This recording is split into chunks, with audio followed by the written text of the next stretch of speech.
Presente con la morena candente del mar. Hi, my name is Matthew, and you might know me as BLACKBOY on TikTok, it's BLACKBOY on Twitter, BLACK_Matt_ on Instagram, or you might not know me at all. For those of you who don't, I am a content creator that talks all things World of Wonder and Drag Race, especially that of Drag Race outside of the US. And look! I put together a bookshelf. This was like a product of just a sudden urge of motivation to actually put my apartment together. But I hope you like it. It's going to be the background for now. So I hope you guys enjoy it for the time being. And today, for my 7th video ever, I want to talk to you guys about a season of Drag Race that finished, I want to say about 2 months ago, I'm pretty sure. Maybe it was last month. It might have been last month, actually. It all depends on when this video comes out, honestly. A season that before 2023 was highly anticipated, but premiered with mixed reactions. A season that some might argue should be left buried, left dead, left forgotten. But no, I don't play like that. I am grabbing my shovel, I am digging up this season's grave, and I am dragging it back to public consciousness like a cryptid exhibition at a circus. I kinda don't know what I was going for in that extended metaphor. Drag Race Mexico, Season 1. Drag Race Mexico was first teased back in August of 2022.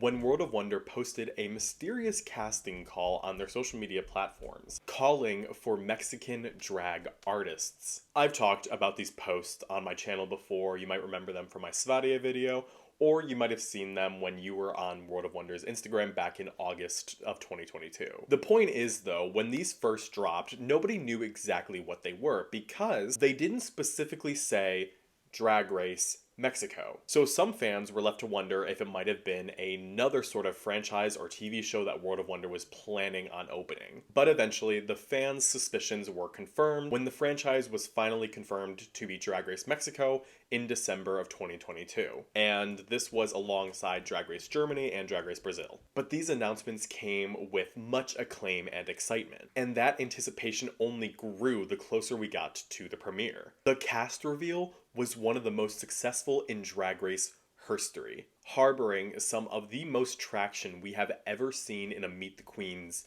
ever. On TikTok, each individual Queen's Meet the Queens garnered upwards of 100,000 views, some cases going up to 300,000, and in Regina Voce's case, going up to almost 850,000 views on the platform. The YouTube video on Paramount Plus Mexico's channel was no less successful, gaining almost 450,000 views, which I am pretty sure is the most viewed Meet the Queens outside of the US ever. Somebody fact check me on that though. This is where Paramount really showed off its notoriety as a production company. Looking at the set of the Meet the Queens, decorated with well-known Mexican pop culture iconography, astounding camera work and quality, we can tell that they spared absolutely no expense, giving this franchise the budget it absolutely deserves. Early on, it seemed that everything was going in this franchise's favor. A huge fan base before even premiering, tremendous online traction and attention, an unprecedented Paramount Plus budget. There were little doubts that this season was going to be one of the best. And then the season actually aired. What feelings of exaltation, exhilaration, excitement that I had quickly turned into disappointment, discontent, and maybe even disillusionment.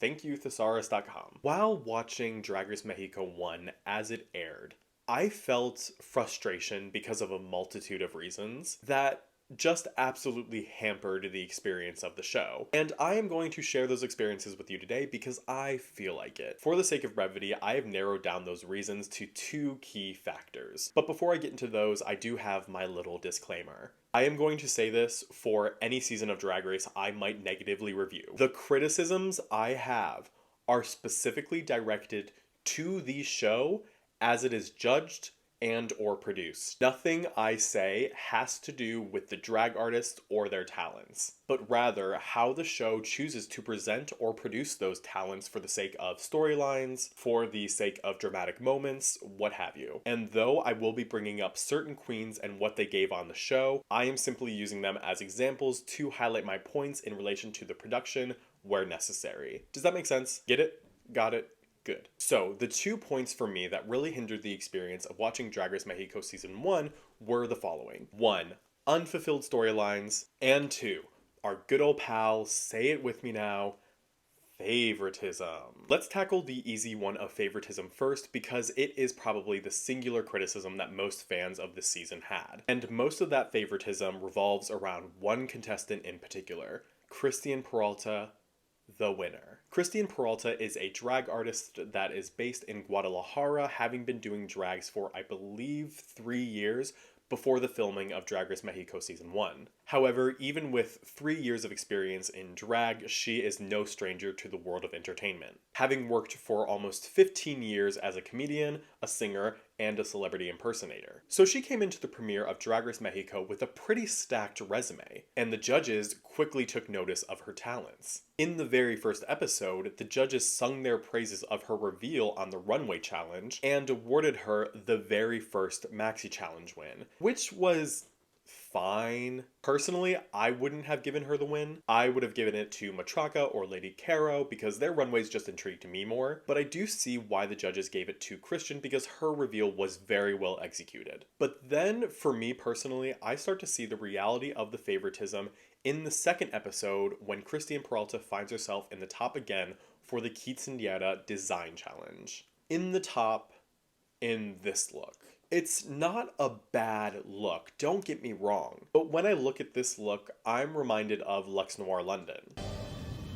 It's a cute dress. But unfortunately, the fact of the matter is, on any other season of Drag Race, this would have been safe, maybe even low. Especially when we consider other looks this episode that were deemed only safe. And yet the judges choose to praise her, only taking the time to critique that the skirt might have been a little too short. But we can forgive that because you sell to us that you're actually at a quinceañera. And it was in this episode where I said to myself, oh no, I see what's happening here. Immediately, I knew that Drag Race Mexico had already picked its winner, and they are going to do everything in their power to make sure that that would be a reality. Episode 1 had planted that idea in my head, giving Cristian not a questionable win, but a win that a lot of fans would have given to somebody else. Which, you know, that happens on Drag Race sometimes. But it was episode 2 where that idea had rooted and sprouted. I was going to try to film this video with completely natural light, but I ran out of daytime, so this is what we're going to have to deal with. Oh my god, I look so tired. That's because I am. Cristian was their winner. No doubt about it. You can see it from a mile away. Episode 2. This was episode 2. And I hate to say, but that knowledge really brings a whole cloud over this entire season. Because some fans might ask themselves, what am I watching for if I already know the winner? And you know, that question pops up every now and then on Drag Race. But it's a question that should pop up at like the end of the season, not episode 2. Once you see this little twinge of favoritism, then all of a sudden, you see it everywhere, even in the subtle critiques that the judges will give. An example that I think highlights this comes as little as 1 episode later, where Cristian, for the night of 1000 Maria Felix's runway, dresses herself in all pink and covers her entire body in a pink body paint. During critiques, Valentina said this. Cristian Peralta, ay, qué perra que te pintaste de rosa. O sea, qué propuesta tan única y diferente. Which, in any other context, honestly would be agreeable. But I have to ask, is this unique and different when literally 1 episode prior, Miss Vallarta was eliminated when she was covered entirely in pink body paint? It's those little things that pile up. Those little signals of unexpected praise or benign dismissal of mistakes that fans get frustrated with. Because we notice. When these sort of things pop up on Drag Race, it feels as though the show is not giving a fair shake to any of the other competitors because they are so dead set on one winner. The contestant they choose as their winner gets passes that others don't. In some cases, I think others are even harshly critiqued where their winner isn't. An example that I think of religiously regards Margaret Y Ya. Margaret is a drag performer that is based in Mexico City, and in my opinion, probably one of the most internationally prolific queens from that city, having worked with notable Drag Race and Dragula alums such as Crystal Method,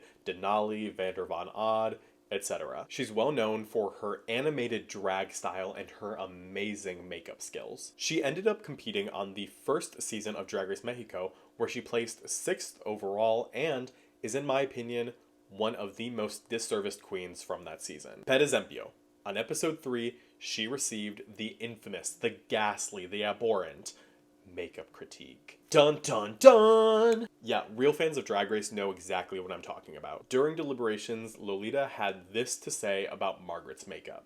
O sea, ya estamos en el capítulo 3. ¿Qué está esperando para cambiarse de maquillaje? Porque ella es muy conocida en México, todo el mundo le conoce esa cara. ¿Y qué va a esperar al capítulo 8? I've already talked this critique to death on TikTok, but that is not going to stop me from talking about it here either. And get ready for me to rant for a while. But basically, to sum up, it's a dumb critique. Oh, could you see that? Could you see that match? Whoops. This sort of critique, one of the judges encouraging a queen to shake up their makeup for the sake of versatility, or mentioning that a queen's makeup is getting too repetitive, is something that they only say to queens of alternative style. Margaret's mug is definitely one that I would categorize as alternative or unconventional, noted by her creative use of colors and her application of atypical lining.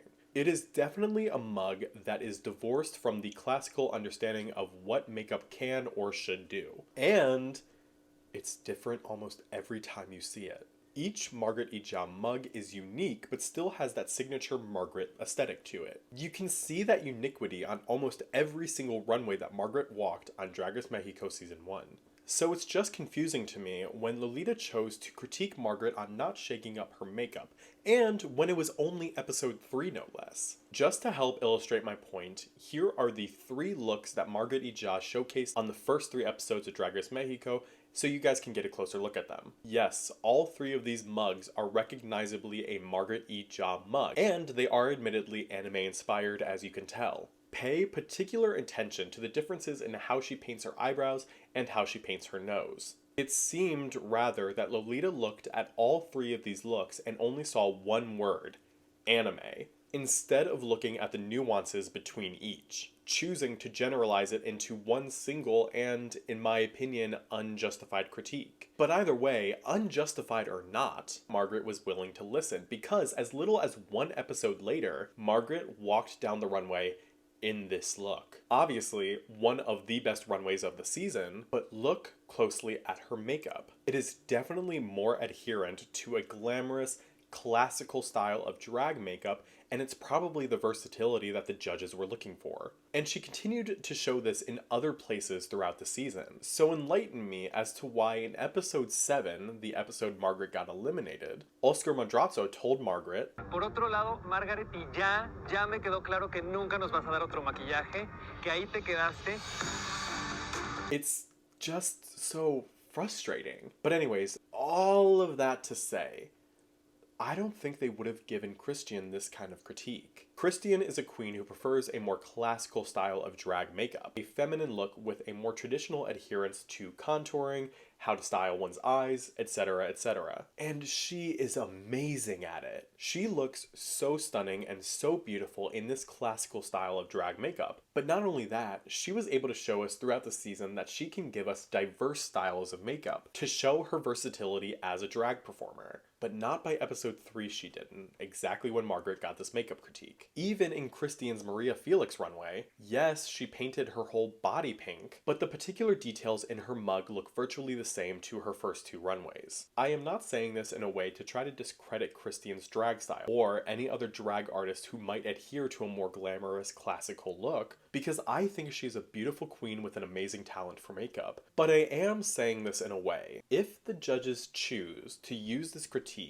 of diversifying one's makeup for the sake of versatility, I only implore them to keep it fair, even, and consistent through all platforms and styles. Because if you pick and choose who you will and will not say this critique to, then it doesn't seem fair, does it? Favoritism as a concept, dare I even say as a school of thought, doesn't allow for fairness. Inherently in a biased production, producers have to pick and choose when or when not to judge queens by the same metrics. Whether that be to propel storylines, to justify placements, what have you, and when you pick and choose who to give those critiques to, it can easily get out of hand. Some of the Christian favoritism got so out of hand that even Oscar Madrazo himself said that he knew something was amiss, and it all came together for him in episode 2, the Quinceañera Challenge. Oh, look at that. Funny coincidence. In an interview that Oscar had with journalist Evan Lambert, he said, "I think that Christian is just so good that we tend to like everything that she does, but it's not always the best and not always right. So when they were just going with the flow because they like Christian so much, I just said, stop." I don't know what to tell you guys. Even the people who are working on the inside had an issue with the favoritism. But one thing that favoritism can beget on a season of Drag Race is, of course, unfulfilled storylines. That's right, we are heading back to that second point of why the Drag Race Mexico experience was hindered. So for this, I am not talking about one episode storylines, of course not, but we are talking about season-long arcs here. When production has a particular winner in mind after filming a season, they will often have to craft storylines in order to create a satisfying crowning in the end. Sometimes, Drag Race is a master at this. The most famous, of course, is the underdog storylines for Jinx Monsoon on season 5. But then we have the redemption storyline for Spanky Jackson on Down Under 2, the Better Late Than Never storyline for Keona on France 2, and, dare I say, even Petita on España 3. Yeah, I said it. Even a season as riddled with favoritism and production rigging as España 3, I do think they did a pretty okay job at crafting a winner storyline for Petita to justify her win, presenting as the other contestants as frustrated and flustered with a queen like Petita who is so laser focused on the competition.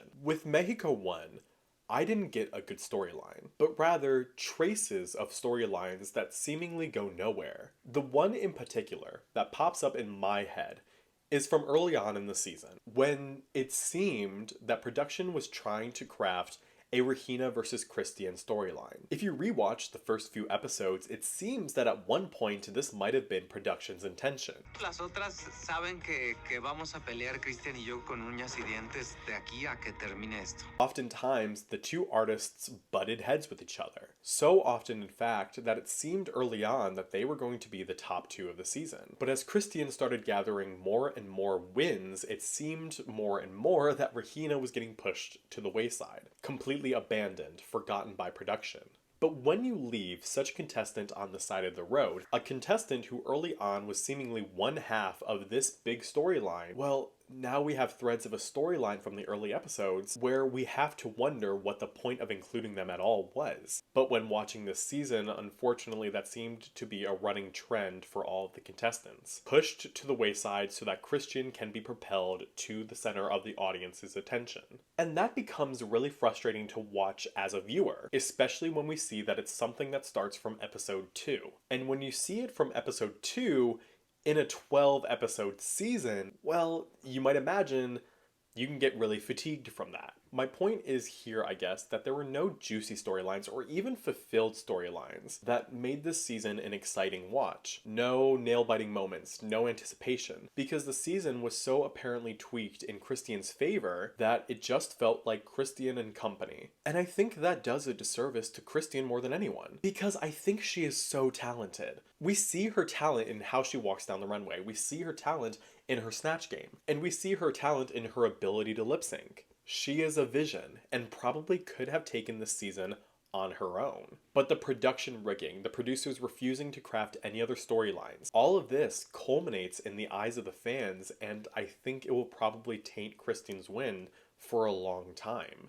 And that's unfortunate if that is the legacy that she is given, because it was completely out of her control. It was in the control of the producers, who did a disservice to the other contestants and by extension to Christian. But either way, her career post-Drag Race is just the beginning. She won this for her family, which is so inspiring, and I know she's going to carry on to do amazing things with this opportunity. Anyways, you might notice that the title of this video is Conflicted Feelings, and all I've done so far is slander Drag Race Mexico's name. You might think to yourself, my opinions are cut and dry. Where is the conflict, Matthew? The conflict comes in when I think about Drag Race Mexico as a season, as a franchise. Drag Race, of course, is a global brand, a well-recognizable brand that can automatically bring credibility to a country's drag scene. And when Drag Race enters certain countries, there can be an unprecedented amount of attention from all over the world that is pointed in that direction. Some, but not all. I mean, compare the global traction of Drag Race Sverige to that of Drag Race UK,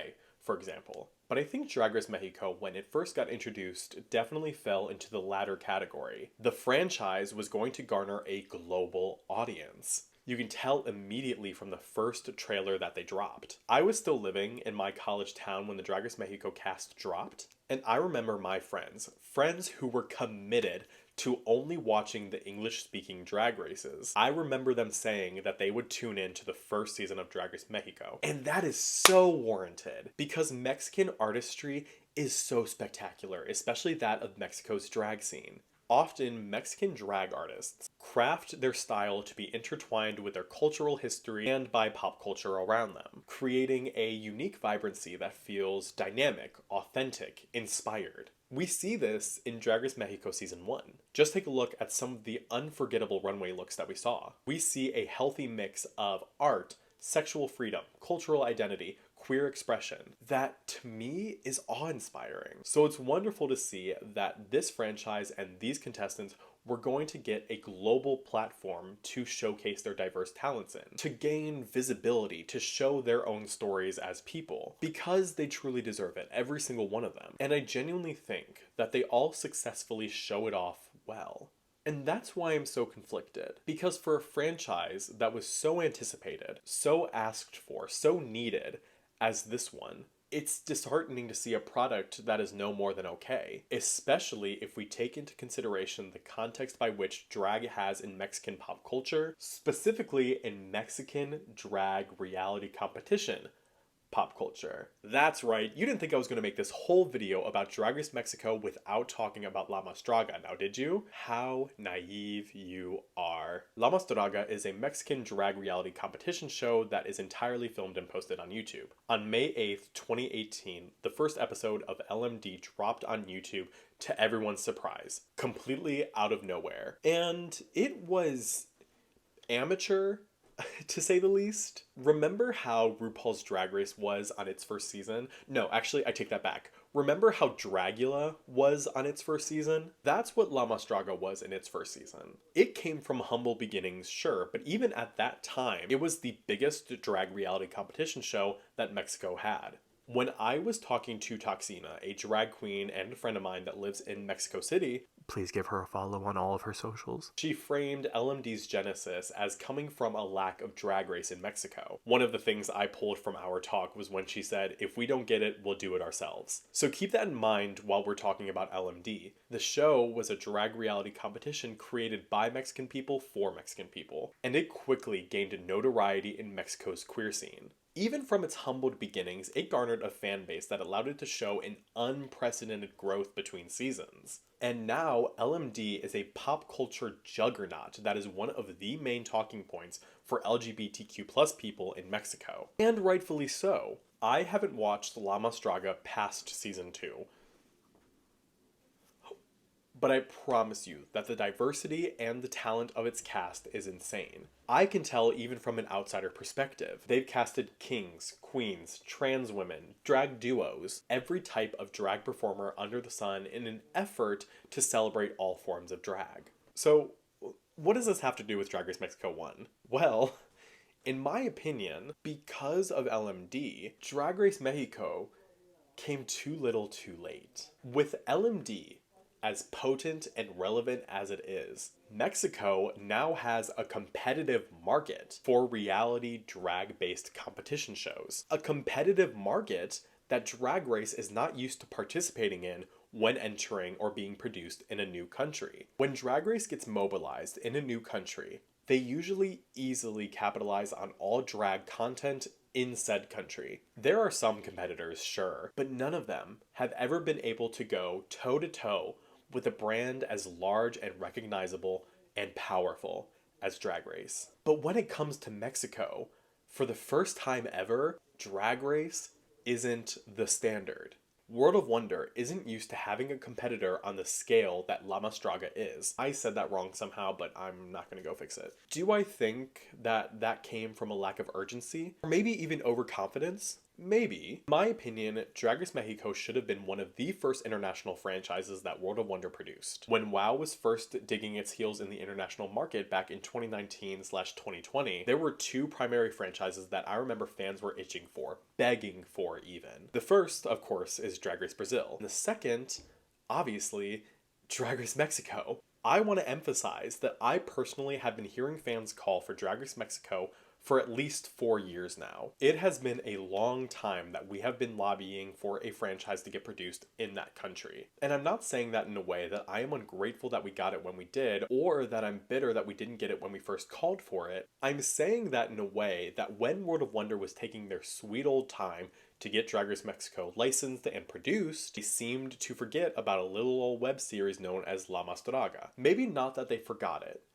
but they might have not even cared. But either way, by the time Drag Race Mexico had been released, LMD had already finished 5 seasons with a 6th one on the way. Because World of Wonder allowed LMD to fester, I don't want to say fester, that makes it sound like LMD is a mold. I mean, maybe it's a mold to World of Wonder, but because World of Wonder gave LMD time to grow and flourish, whether that was done carelessly or dismissively, the show had flourished into almost an insurmountable level of cultural dominance. A level of cultural dominance that Drag Race isn't used to competing with. And it honestly could have been avoided. If Drag Race Mexico had been produced, filmed, and released in 2020, for example, right around when season 3 of Más Draga was airing, I think it easily could have killed it, no matter how good or how bad either show would have been at the time. But it's too late for that now. Más Draga is too pertinent of a show.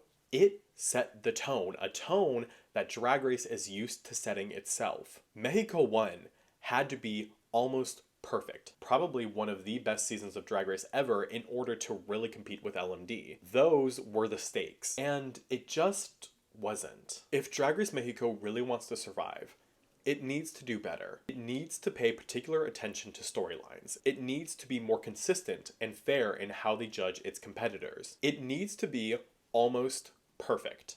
And I'm not saying that LMD doesn't have these flaws either, but I am saying that LMD has the power and cultural relevance to possess those flaws and still survive and flourish. A luxury that Drag Race is used to having, a luxury that they don't have in Mexico. Season 2, I fear, will make or break the show, and I hope the production does what it can to make sure that it's the former and not the latter. Because these queens deserve it. They always do. So they have to do right by them. Wow, okay, this video was longer than I expected. But I would like to finish this video off by returning to the Evan Lambert article that I had referenced earlier.